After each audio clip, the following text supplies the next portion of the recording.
Number 25 and 26. So another offsetting problem.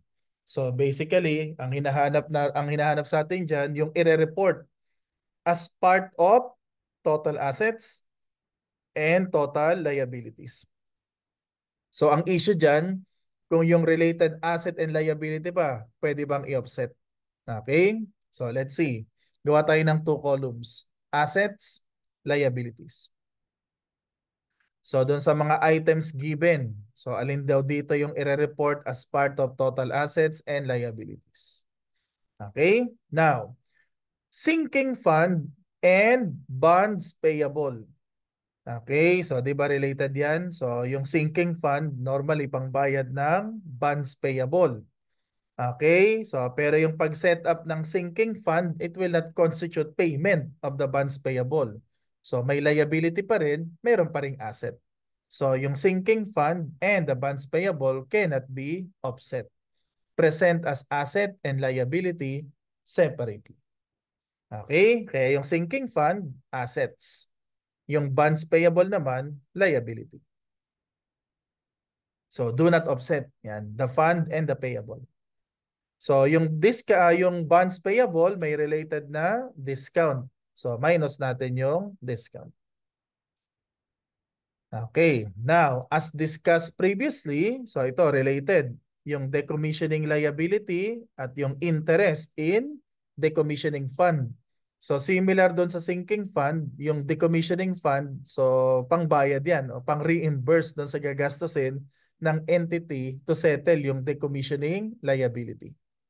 Okay, so as discussed previously, so that cannot be offset.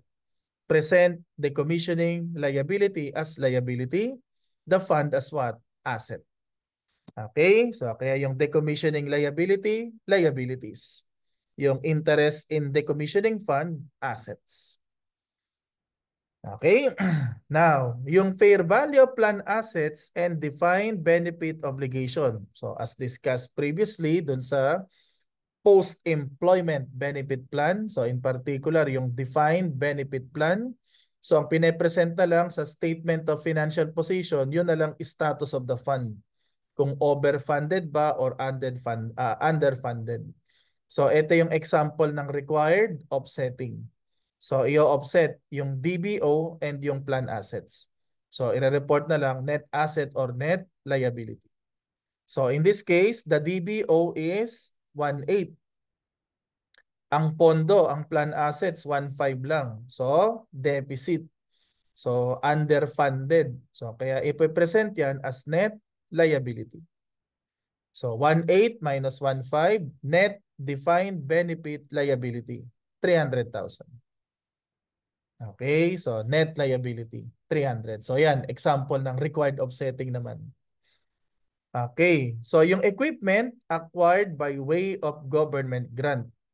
Okay, so tapos ito yung related government grant. Okay, so in relation to grants related to assets, as discussed previously, okay, there are two options. Okay, so either i-set up yung grant as deferred income, so i-report as liability, separate from the asset, or yung grant i-deduct dun sa carrying amount of the asset. So either is acceptable. Okay, so usually as deferred income. Alternatively, as an offset dun sa asset. So since, okay, the problem is silent, dun tayo sa usual. So yung usual presentation, government grant as liability, as deferred income. So present equipment as asset, present the grant as liability. Okay, so again, normally, okay, usually nakapresent yan as deferred income. Separate from the asset. So optional ha. Okay, so as an alternative lang ha, yung ino-offset.